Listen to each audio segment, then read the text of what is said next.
Salam everyone, how are you? How are you all? Glad to have you all here. My name is Shahid.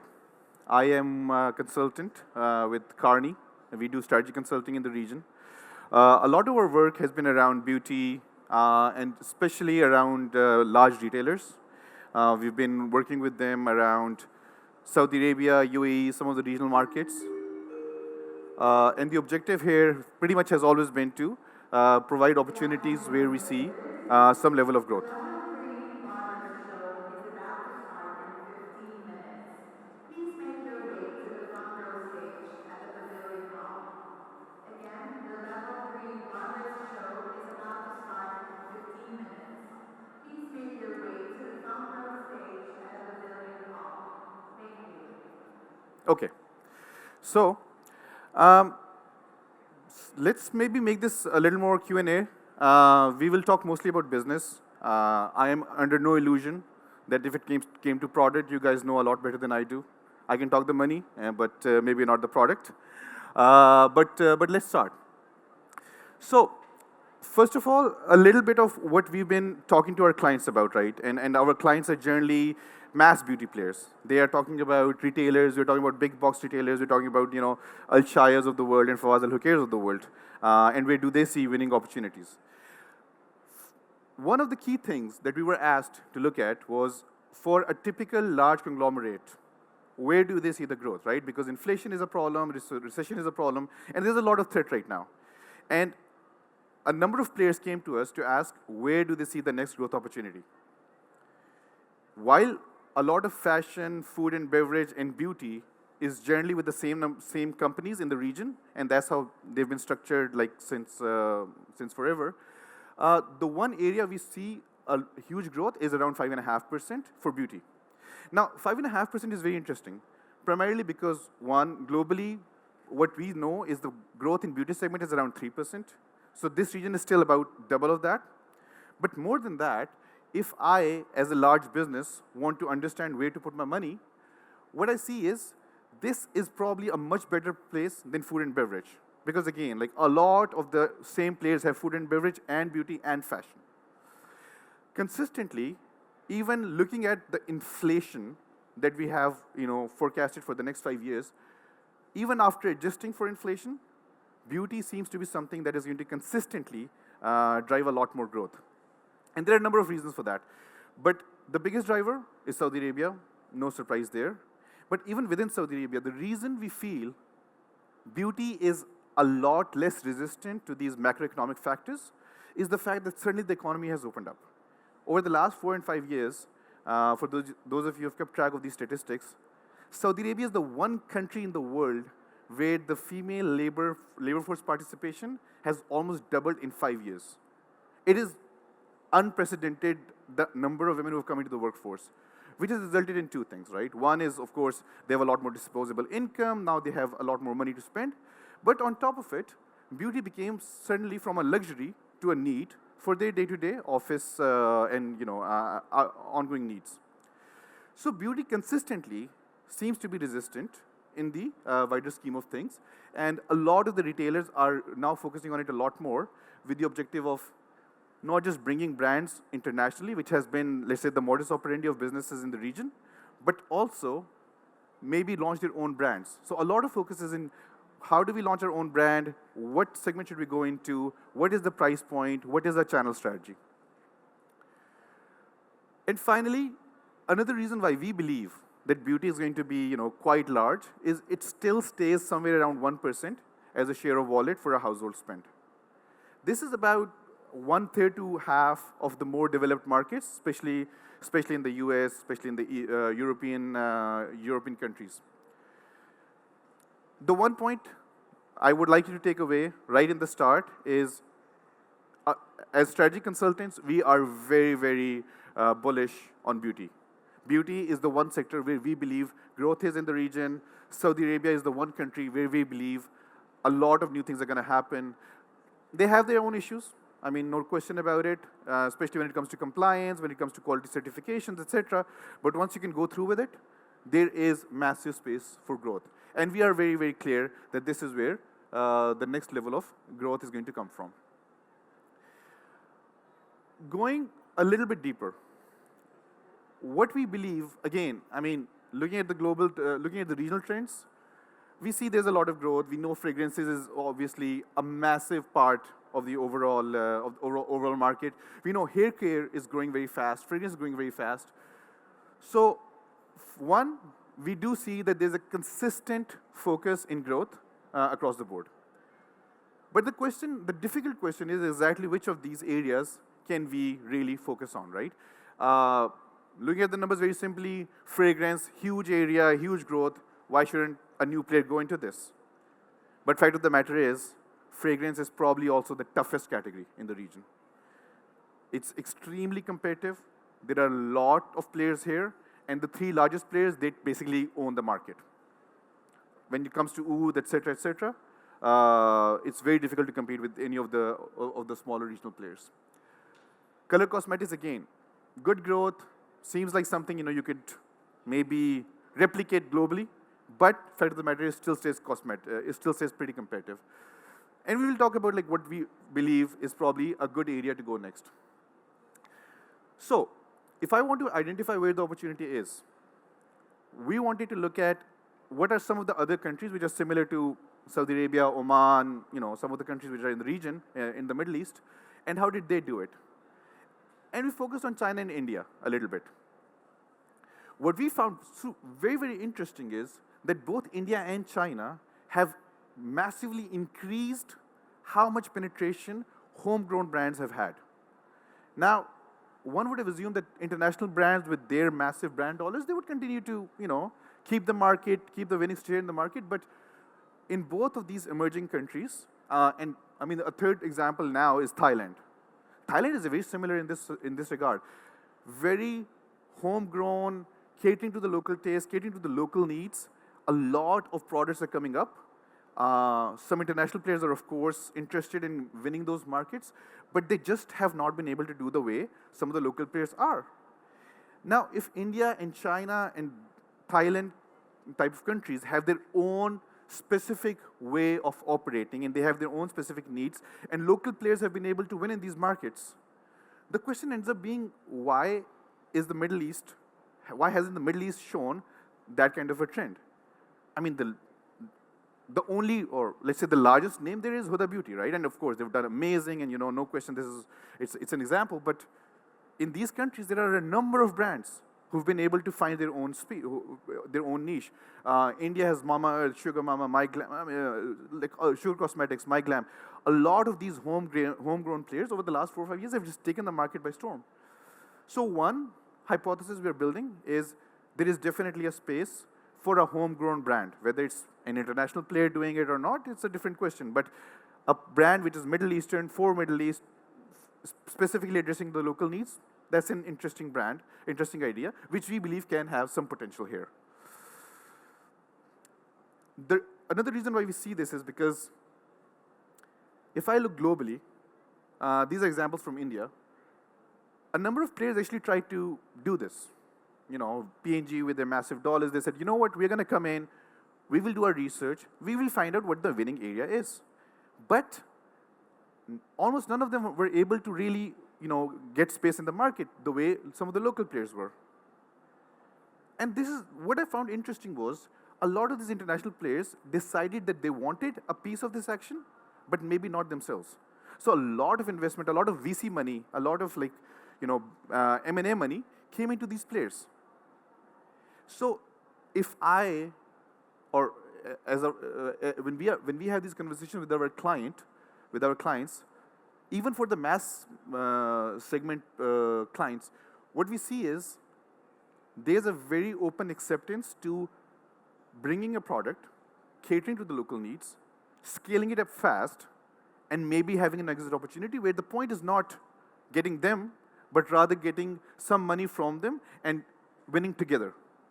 And this is becoming more and more an accepted strategy where local taste, local brands, more authentic, more credible with the consumers, but exit through some international player partnerships.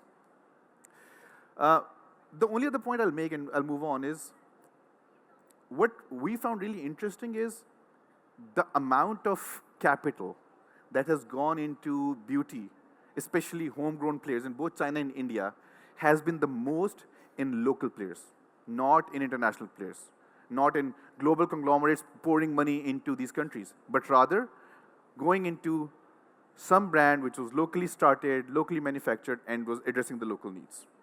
So the point I'm trying to make, we believe the time is right for Saudi Arabia, for UAE, to have a locally started brand which addresses the local needs more than Huda Beauty.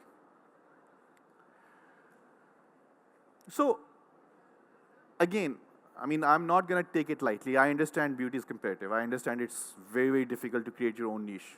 Easier said than done. But if I look at, let's say, the three big areas, skin, color, and color cosmetics and hair care. On the left, you see how concentrated a few players are in terms of their power. So you see about like 38% of the market share is just driven by top few companies, right? And these are, of course, your mass segment players. In color cosmetics, about 50%, in hair care, about 37%. So all of these areas are quite consolidated in terms of the top players. But at the same time, what we see is there's a premium versus mass segmentation, right? So at least in the skincare, you can see that a lot of the play is within the mass segment. Color cosmetics, less so, and hair care, even less so. So the only real way for a new player to enter, it cannot be mass, especially if I talk about skincare. It cannot be premium. Mass is too big. Pandas, Carrefours of the world are going to eat you up, even with their own brands. Premium is too difficult. The brands are 20 years old. You cannot really take it. But what is interesting is, of course, the Masstige play, right? So the more you go into this sort of niche, where you go top end of mass, bottom end of premium, this is where the players have started capturing some space. Our hypothesis is that while color cosmetics, I mean, I don't want to talk about right now. I believe that color cosmetics continues to be a tough sell. Even within the Middle East, the consumers still tend to trust credibility of international brands, even the D2C brands. Color cosmetics requires a lot of competitive advantage and a lot of investment. I mean, again, product is not my thing. I'm a business guy. I wouldn't understand what foundation is. But if I'm going to launch something with 40 SKUs, and I have to get those 40 SKUs right in foundation, I mean, I need quite a lot of money. So hair care, again, it's still a family purchase. You know, you go there, you buy for the full family. It's not exactly an individual purchase still, and it's still very much a mass play. Even though there are interesting opportunities around scalp care, around, you know, like wellness of hair and all that, the real first opportunity we see is honestly in skincare. So skincare is still where you can get the product right, you can get the price point right, you can have a story that you can build with the customer that resonates with the customer, and if you can get the success there, then you move into color cosmetics, into other items. So the opportunity, again, maybe just to repeat what we said earlier. One, the region is ripe. There is growth. There is a winning space available. Two, Saudi Arabia, for us, seems to be an interesting market, and I believe that there's a lot of opportunity there. Three, homegrown, Middle East specific, Middle Eastern brands for Middle Eastern consumers, right? UAE is still like a lot, very, very international, so Saudi Arabia, Oman, these are the countries where Middle Eastern home specific brands are going to be more successful. And three, Masstige probably is where you can find some entry point, some story, which resonates with the customers, and create your own niche. Having said that, there are a few things that we have seen historically Masstige brands get right. If you can somehow find, okay, you need to be good at all of it, but you need to be exceptional in at least 2 or 3 of these items, right, that the customer remembers you for. But at least all of these 6 aspects, you need to get right pretty much every time you launch a Masstige brand, a D2C brand. Pricing, I mean, no surprise there. It needs to be top tier of mass, but it needs to be affordable, maybe bottom of premium. And you get the pricing right, you can get it done. What I've always found interesting is when I talk about pricing is, for example, the ordinary serums. Now, on the face of it, they're all cheap, right? Like everything is cheap.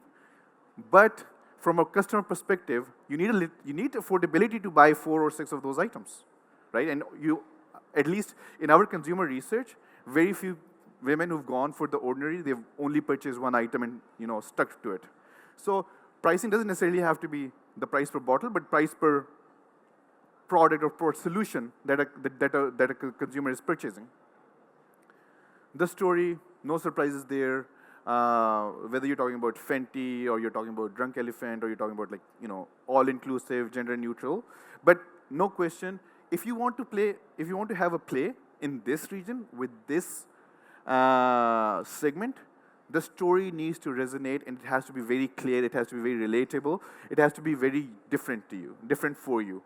And you have to commit to the story. I mean, no question about it. Again, I mean, going back to The Ordinary, I really like those guys. Their story has been, oh, you know what, we're honest, we're transparent, and we're going to educate you so much that you can go and talk to other brands and still be the expert about what's going on in the market. So story needs to be gotten right. On the other hand, I do like the way Charlotte Tilbury does. I mean, fine, it's not Masstige, but Charlotte Tilbury, I really like the fact that, her thing has always been about, you know what, this is what superstars do. Why don't I do the same for you? It is so credible, that story, because you know that that's the woman who actually knows what she's doing. So getting the story right, of course, is pretty important. Go-to-market. Now, go-to-market is a tricky bit, because in our experience, every time we've had these conversations with beauty players, the discussion is always around, do we do online e-commerce direct to consumer, or do we do Sephora, do we do Faces? Now, in one place, Sephora is going to take 50%. Another place, your D2C marketing is going to take like massive amounts of money just for you to be on the radar. What we've seen, or what we recommend, is generally be a little more online first. You don't want to start giving margins away to somebody like Sephora, like not in the beginning till you get the product right, and at least some proof of success for your player before you go and commit to somebody like Sephora, because that requires money. You're not going to make any money. They're going to take everything that they can from you, but they will ensure the reach, the customer penetration.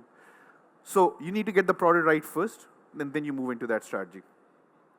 And while DTC is tough, we consistently believe that if you can break that, you're okay.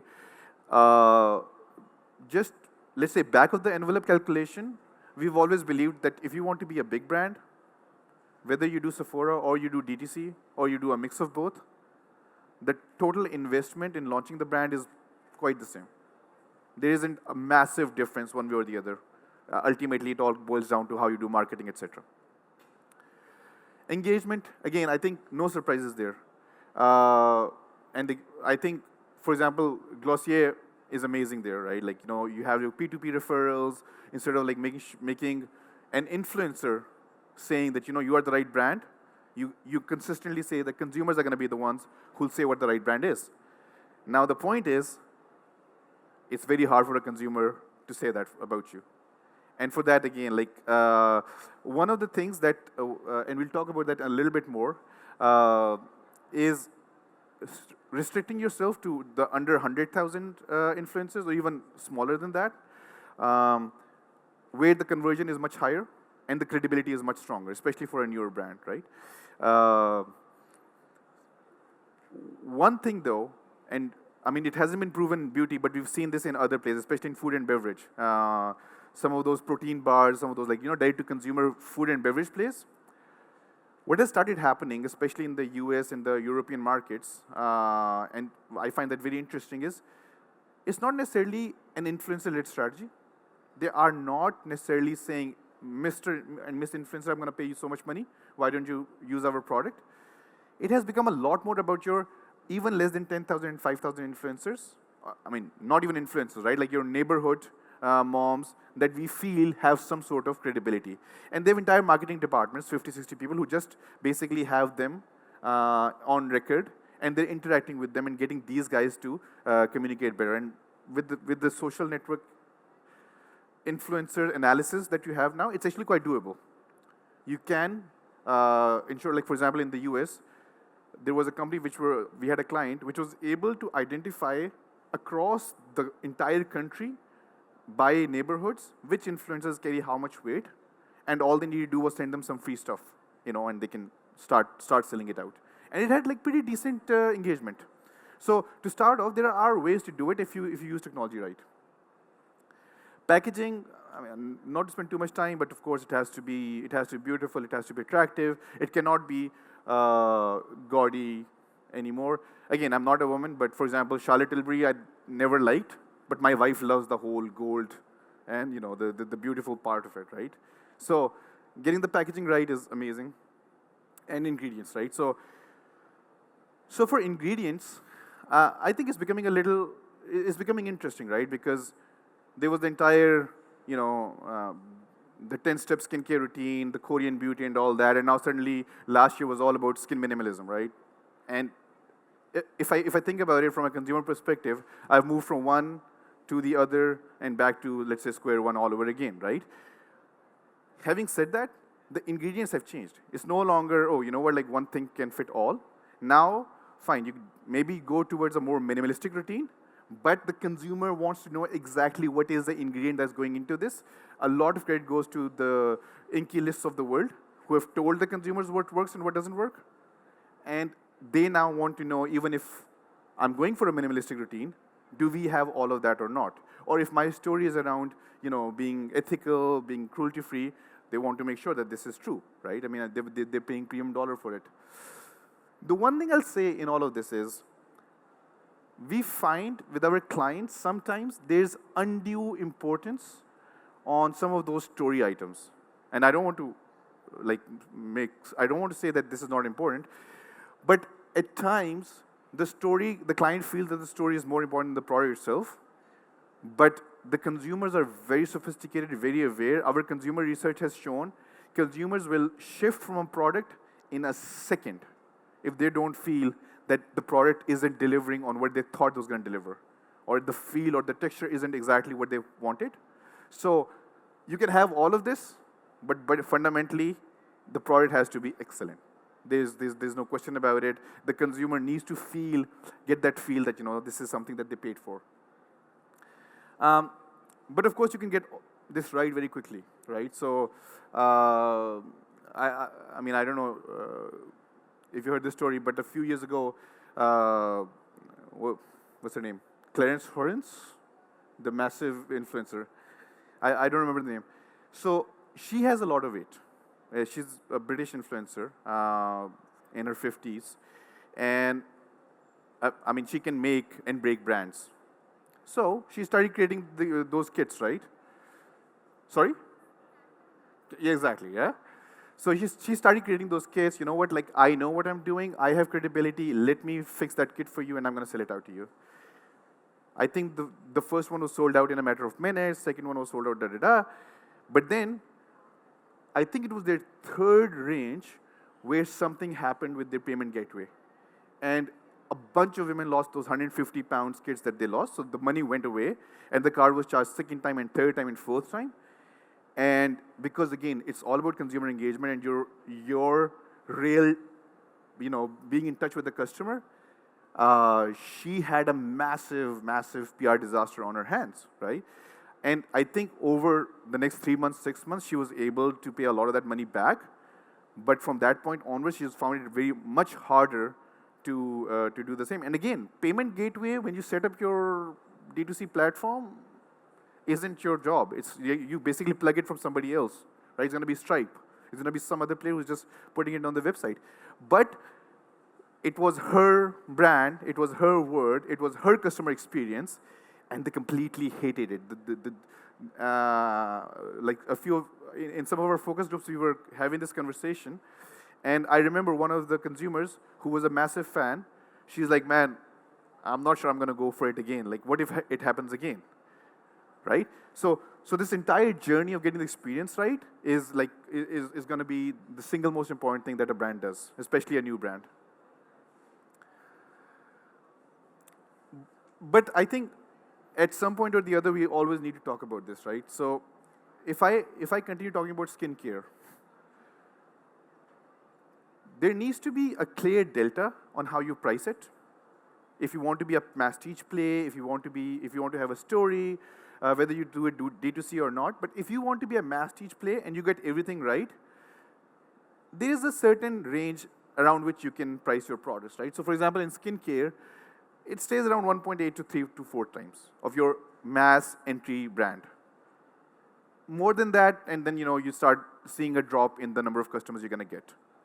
If you want to go into premium, fine. I mean, you can have like 2,000 dirhams bottles of 100 ml for moisturizer. But that is an area where we don't see new players achieving success. So key point, the pricing needs to be somewhere in that range where the consumer finds that, I am willing to pay this much, and if I pay this much, the message I'm getting is I'm getting quality ingredients, I'm getting a quality product. But this is within my affordability. You start going into like 5x range, and you start losing customers, especially when it comes to your Masstige play in skincare. In cosmetics, what we found is this is actually a little bit higher. So if you do cosmetics Masstige, it's not about 3x, it ends up around like 5x or something.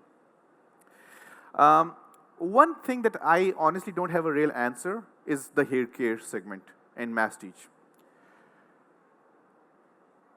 On paper, in theory, it seems there's an opportunity, but whether it is still a customer brand, it is still like a family purchase. We have not been able to see success globally, especially in hair care and Masstige. But in one of our focus groups, I remember like one conversation was very interesting. And it was a Saudi middle-class, Middle Eastern woman. And what she said was that hair is like super important in the culture. Like they're proud of their hair. They're like, they take time just to make sure that it's healthy, it's well-nourished and all that. So it seems like there is a lot of attention. They do want it, especially now with the scalp care routines and all that. It seems to me on paper there's an opportunity there. I have yet to come across a case study where somebody actually went ahead and did it and got a success out of it. But maybe someone in this room is going to be the first one. But yeah, if I have to recommend to my client, my first suggestion would be to stay away because I haven't seen success so far. But then again, I'm not very innovative. Okay. Sorry, there we go. I don't want to preach to the experts, but just a few examples of stories, right?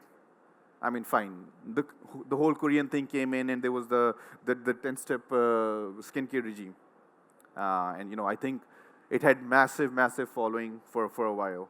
Then last year, it became all about skin minimalism, and this thing is no longer the right thing for you to do because you're too busy, you've got too much to do. Who has time for this? Inclusivity. I mean, again, I think Fenty Beauty, there's no question about it. Huda Beauty, there's no question about it, right? These guys have done amazing there. So the story is very clear. The story is it's for every woman, and not just women. I mean, it's gender neutral now, right? Like the whole thing is about inclusion now. So getting that look and getting that like no makeup look, that's become their clear value proposition. The Ordinary I already talked about. Love these guys. I think they're doing an amazing job, and I think it's difficult to replicate what they've done.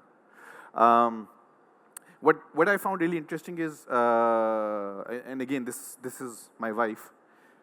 So basically, how the Ordinary has educated its consumers has been such a success that those same women will go and see a new brand and ask them, okay, you have made this promise. I know that this feature needs these 3 serums. Do you have them or not? Oh, what bullshit. What are you talking about, right?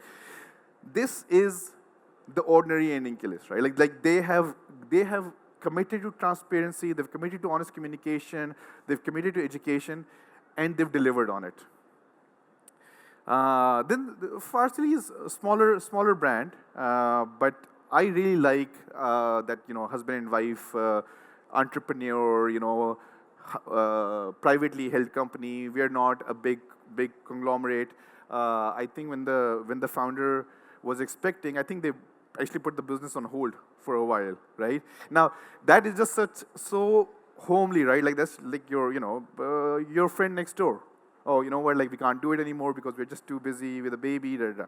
So that's the kind of, and then they have really committed to the whole natural thing, right? Like they consistently make the statements on their website that as of today this particular product is not going to be on any of our products because we believe it's not friendly. uh, we are going to do sustainable recyclable packaging, all that. So again, I think the stories are there. I mean, happy to take any comments here, but the reason I talked about at least 2 points from our if I go back. So the reason I talked about pricing and brand story is because if you get these right, and of course the product right, you're 70-80% of the way there. After that, going to the market, packaging, ingredients, all of that, it's more tactical. You get these things right, you stick at it, and there's a good chance that you'll find scale. To make last few points, we are big believers in direct to consumer. We believe that the right way to go forward is DTC. Now, DTC itself is a bit tricky, right? Like if you want to go for a brand.com, the marketing money required is pretty huge, right? Because just getting your random website, your Instagram page big enough that you stand out, it requires a lot of money. And the second you start spending money on marketing, you also lose a little bit of organic growth, credibility with the customer, because they're like, oh, you know what? This was a Facebook ad. I don't know if this is as true of a play as we think it is. So brand.com, expensive proposition, but at some point in the brand's life is going to be the right proposition. This is where the real money will be made. This is where the margins are. Absolutely no question about it, but requires investment. The other thing to do with DTC, right, and which we recommend to some of our clients, especially when they start off, which is, let's say, the more conservative strategy is get it going on your marketplaces, and do it on the right marketplace. Now, marketplace, the problem with marketplace is on day one, it kind of impacts your credibility. Anything being sold on a marketplace, consumers tend to think that it might not be as high quality, right? So there is that trade-off, but a marketplace is really good to get your supply chain going, get your products selling. Out of the 5-10 products you're going to launch on day one, you'll have a very good idea which are the 5 or which are the 6 that will have some legs. So that sort of iterative, like start tomorrow kind of thinking, that can happen on a marketplace. Much easier to get scale, much easier to know what you're doing, if it's working or not. And once you get that, a little bit of momentum behind you, then maybe the marketing part becomes a lot more important, where you start seeing, okay, you already know what's going to sell. You have a very good idea that this is something that's resonating with the customers. And then you start in saying, okay, here is where my marketing dollars are going to be spent. This is where my investment is going to happen. And this is what will take me to the next stage. And that is where you start transitioning away from your marketplaces and going to your brand.com. Influencers, of course, very important. I mean, nothing new there. But we also have to remember that as we go along, influencers are also becoming, they're also lacking credibility, especially the big ones.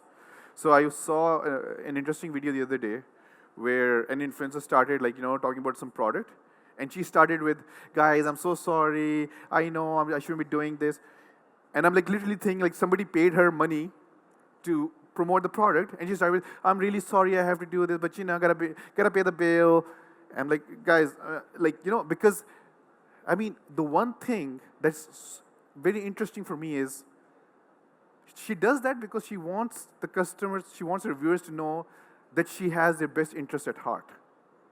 And it's the trade-off that she's going to make the brand unhappy, but She knows, and the brand knows, that the customer knows that, oh, you know what, she's coming from a good place. She's coming from a place of sincerity. Okay, so if that's happening at some point or the other, like even when she says, guys, you know what, like I'm paid, but I can tell you, you know me, I will say it as it is. And I'm telling you that this is actually a good one. So that whole credibility experience really matters. And that's why the quality of influencers, the people that you have, that you're engaging your audience with, and the people that you're giving your PR, your discount codes to, they matter. They matter a lot. So coming back, the DTC is probably the right way to go with a mix of marketplace strategy. Sephora's of the world, I personally find difficult because they just take so much money. I mean, I'm not going to give my 50% of my margin and then buy a floor display and then buy a gondola and then, you know, they don't like me for some reason and then I'm out. Right? So the leverage is just like so much in their hand that I just find it difficult to start something there and grow. So I would say grow before, you know, we engage with some of these big players. Now, the great things about DTC, Mariko is an Indian mass player, 40, 50 years old, always used to do these parachute oils, right, like really mass. Now, over the last few years, they've started using DTC, and they iterate like crazy. Like they have a new product 60 to 90 days. Every 60 to 90 days, they would test some sort of an oil, some sort of a brand, some new product, get it out there, see if it works or not, and moves on. And I think there's another player in France, Typology. Right. They do the same thing. They have a 2-week cycle. Like, you know, they can actually like launch something new every 2 weeks, and, you know, see what works, what doesn't work, and they move on. But this is only possible once you go into that entire DTC space. So for at least the growth phase of your brand's life, and when you're iterating on products, this is the place to be. Influencer tie-in, of course, I mean, you know, very much on board. But one of the things that this, again, another Indian player, My Glam, they did, was they purchased these entire platforms of influencers and, you know, people who engage these customers. So there is this recognition, there is this realization that the way to do it is to streamline how you manage your influencers, especially after you've achieved scale. Yeah, fine. While you're achieving scale, it's going to be more one-off, but once you are where you want to be and you start seeing momentum, that sort of strategy is actually very, very interesting. And because it worked in India, I definitely believe that something like that in Middle East can be a huge success, where you just acquire the whole network of influencers and, you know, you just manage them smartly. Again, if I remember correctly, Typology, they iterate their products every 2 weeks or 4 weeks or something, and they have a 50, 60 people team, which manages nothing but influencers. Their entire influencer strategy, right? Like they're just so on top of it. They control the narrative, they get it done. But don't hold me to this number, this is what I heard from somebody. Consumer personalization engagement. The ordinary, of course, you know, like this is definitely very, very interesting, where they basically say that we will help you find out what are the 4 things that work for you specifically. When I say personalization, I do not necessarily mean the traditional way we define personalization, where we say, we have the data, we know what you like, we know what you want, let me send more to you. It's not reactive. It's very proactive. It's saying, let me help you find out exactly what works for you, exactly how your skin can be even better. So that whole personalization engagement part becomes very, very important. And I think Glossier, of course, I'll talk about here as well, because the fact that they have, I mean, even on the Instagram page, I find it very interesting, right? Only the consumer's pictures, and the post is always in quotation marks, one of the consumers, what she said. So if I'm following their page, all I see is real users, real reviews. But they control the narrative, because they are picking which pictures and which reviews to share. So as long as you're getting that sort of engagement and you're answering their questions, and they're very, very good at like responding to the customers, responding to their issues. And I think even Drunk Elephant is very, very good at this, like just getting back to the customer quickly on what they need there, and they've seen the success.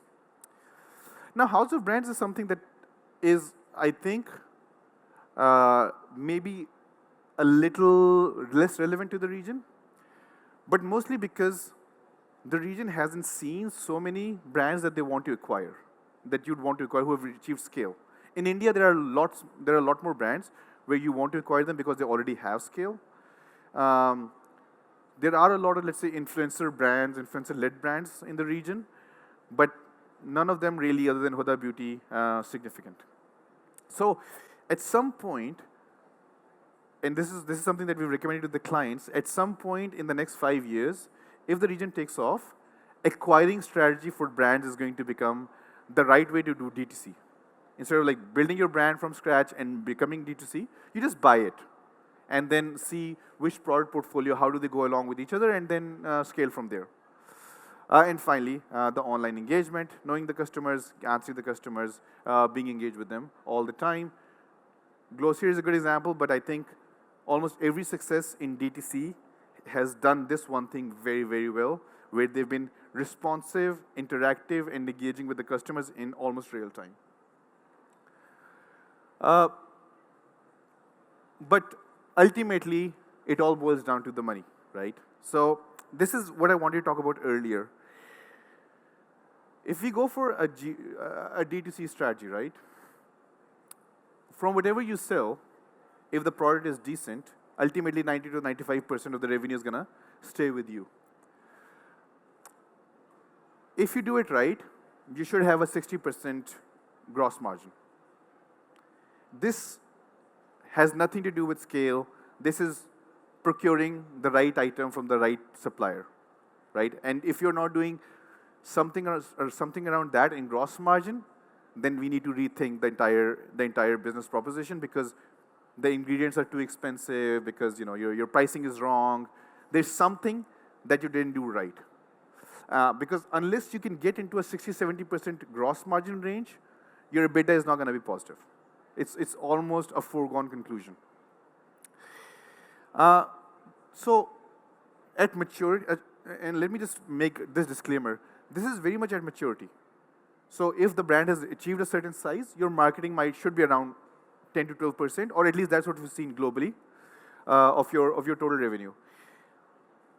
Having said that, the marketing part itself, while you're growing, it can be more than your revenues.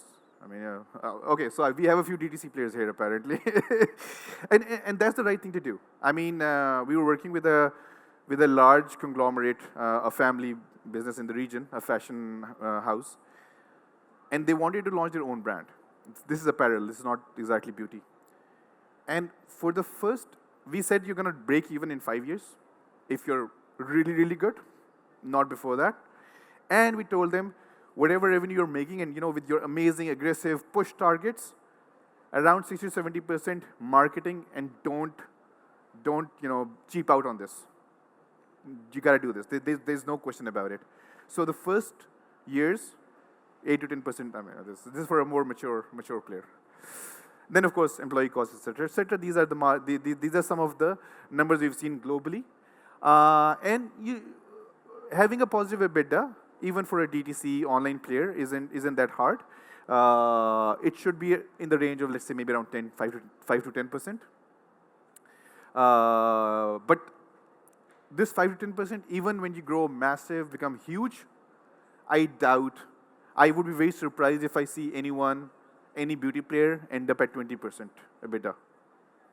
No matter how big you are, no matter how amazing your brand is, either your marketing needs to increase, or your price needs to decrease, or something needs to happen. But ultimately, the EBITDA of a company ends up at somewhere around this. Very quickly, one last point, and then of course, happy to have any questions. But the one thing that I really like about DTC is no one can actually react to the customer the way these players can. And if you do it right, you get from your journey to launches to your, knowing exactly what the customer wants, when he wants, and getting the marketing in your CRM right, in a constant loop, like a traditional player. And this is something that almost nobody can get right in the start when they're growing. Once they've grown to a certain stage, they have enough data, they get it right. But getting this cycle right, especially in the growth stages, is very, very hard. And the players who can, they're the ones who've generally seen a lot more success, right? Having said that, one of these like old C-suite people that we were working with, in the business for 40 years, he said something to me which I found interesting, and that was, you can have all of this, but like I just know what the customer wants, and I'm right 90% of the time. And I believe him. I mean, this is like, nothing counts for experience, right? You just have a gut feel for some of these things, and I get you. But considering how many of the founders are young and they don't have 40 years of experience under their belt, the analytics work. But yeah, that's what we've been talking about with especially some of our larger clients. But happy to have a discussion. Yeah? Yeah, of course, please.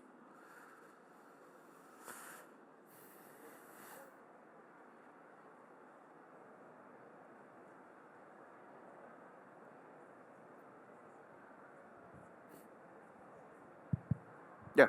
Yeah, thank you for this presentation, quite informative. Um, I'm very keen and interested to know how is the customer research placed on where is the product manufactured from. So I'm myself working on a homegrown brand Yep. in UAE. But many a time a question comes whether, my product would be preferred if one product which is maybe manufactured in India vis-a-vis one is in Yeah. Eastern Europe. Does that really change the decision of the customer? Is it really a decision point for a customer? So very good. So basically, it depends on which segment you're playing in. In Masstige, absolutely. Because Masstige, you're selling a story. You're still selling a story about being Korean, about being inclusive, about being, scientifically manufactured, all of that, right? And if you're selling that story, then the entire sourcing part becomes exactly what you're saying. Oh, you know what? It was sourced from the laboratories in France who are the absolute experts in this, right? So if the story you're selling for your brand is about the sourcing, then you have to get it right. And there's very little chance that you'll be able to exaggerate the story. It has to be true. At some point or the other, the brands like end up getting impacted negatively if the consumer finds out that the story wasn't exactly true, because your consumers, skincare, cosmetics especially, they are sophisticated, and it's not a need, it's almost a hobby. Like makeup, skincare, it's almost something that they're passionate about, that they think about, they talk about, they spend hours just scrolling the feed. And they're very knowledgeable. And when they say that you've made a claim, it is just a bit of a hobby for them to see when this brand said this. Let me see, did it really do it or not? How can I find out if it really was? When they said it was French, was it French or was it Indian? So ultimately, it's going to be on the story and the segment. In mass, honestly, it doesn't really matter. Even in premium, it doesn't matter as much, because by default, the consumer is paying so much that they would think, okay, even if it's from India with this story, they probably have like something beyond amazing, right? Because it's I don't know, from the mountains of Himalayas or blah blah blah, So Masstige, the sourcing becomes a lot more important if your story is about the sourcing. If the story is not about the sourcing, then yeah, of course. Yeah. Hi. Hello. Thanks, great presentation. Any thoughts in terms of marketplaces playing a role donning the brand hat? Like in India, you see marketplaces like Nykaa, Yeah. Purple, they all have a very huge private brand play. Yep. So what are your thoughts here in terms of this So region? in the Middle East, right? every time we've done consumer research around marketplaces, they tend to bring the brand down a bit. Consumers do believe that if it's being sold on noon, maybe it's not that amazing a brand, right? There is still a bit of a correlation there. But let's say Unas, yeah, and again, just like a marketplace can bring you down, a marketplace can bring you up as well, yeah? So, again, I know I'm not giving you a definitive answer, it depends. If you can get it to the right marketplace, etc., then you're fine. Unas never has an impact on your brand equity, for sure, but Unas will also not have range. It will also not have the reach that you want, right? A lot fewer impulse purchases are going to happen on Unas. So for Unas purchase to happen, the customer needs to already decide that I'm going for this brand. Sure. Sorry, I think you misunderstood my question. Yeah. My question was, do you see marketplaces entering into the brand space in terms of competitive intensity? So, not really, not yet. Not yet. I mean, when we were having some conversations with Noon, yeah, and some of the other marketplaces, they're right now not really in that whole brand development phase. They're very much into private label, but not in brand development, because in the region, a lot of the VC money is being pulled out of these marketplaces, right? And they haven't been able to get to a point where they can sustain themselves. A lot of them are actually just shutting down, okay, or getting acquired, merged, and all that. So for them right now, they just want to make sure that they get profitable, but brand development, not so much. Private label, they're going in it like crazy. Private label, they're absolutely all about it. Yeah. Yeah? Yeah.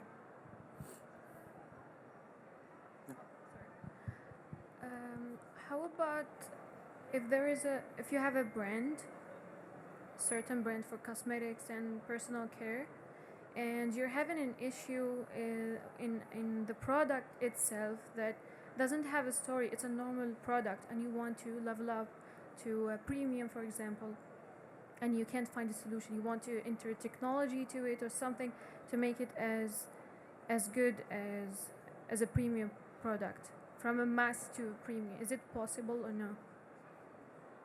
I mean, anything is possible, but when we have this conversation with our client, right, like where do they position their particular brand? And some of our clients have been like, very mass, bottom of the market, like beauty soaps, right? And they were like, oh, you know what? We want to make more money. Can we get into Masstige? Can we get into premium? The thing with premium is it requires real money, right? There is no on it. Okay, the only other way is that it gets viral. There's some way where suddenly a lot of consumers find some resonance with whatever that brand is saying, okay, which is amazing. But virality is not something you can control, predict, or manufacture, right? Like no matter how much you try. So if you want to do the whole premium thing, then you need to have money. You need to have money for influencers, you need to have money for the product, for the packaging, for making sure it is in the right places. So if you have a premium brand, and let's say you're not big on DTC so far, then what? You're going to have to put it on Sephora, because what kind of a premium brand isn't available in Sephora, right? Or you're going to have to have your own showroom. So you're talking about marketing. More marketing, that means more premium. Marketing is the biggest part of getting something to be premium. More than anything else, the consumer needs to believe it's premium, right? Of course, the product should be good, etc., etc. But ultimately, if the consumer doesn't believe it's premium, it's not premium. And even if consumer believes it's premium, they might say, oh, this is premium, that's premium, but drunk elephant, man, I'm going to buy this, right? Because again, not a lot of customers have 1,000 dirhams for a skincare lotion purchasing power. Those who do, they tend to not experiment with, brand new things. So it's tricky. Premium is not easy. Or again, I'm more conservative, maybe, more innovative entrepreneurs can do a better job than I can. Yeah. Sure. Sorry. You have a question? No. Okay. Sorry. Okay, thank you so much, sir. Sure.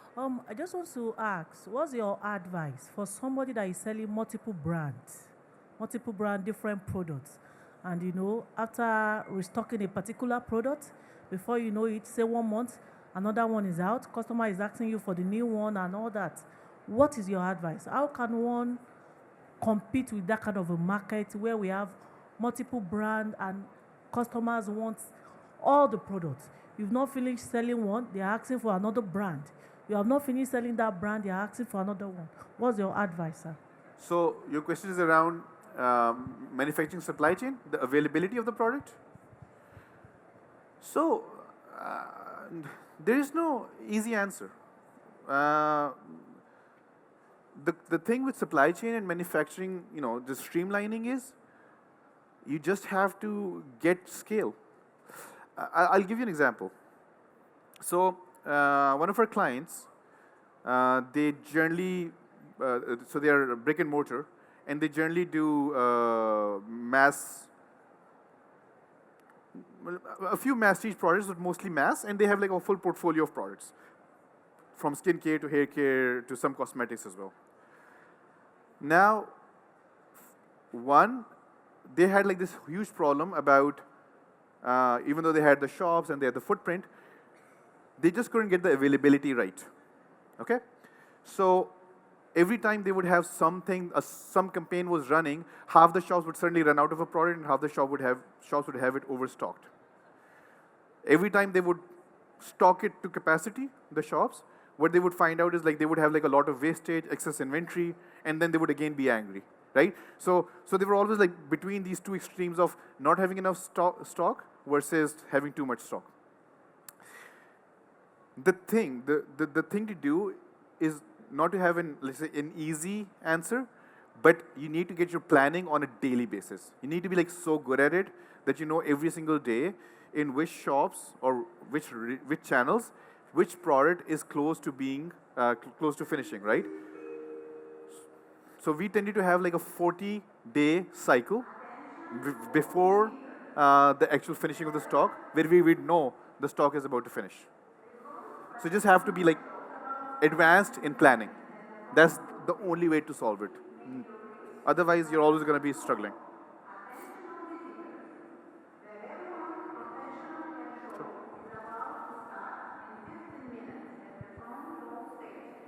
Yeah.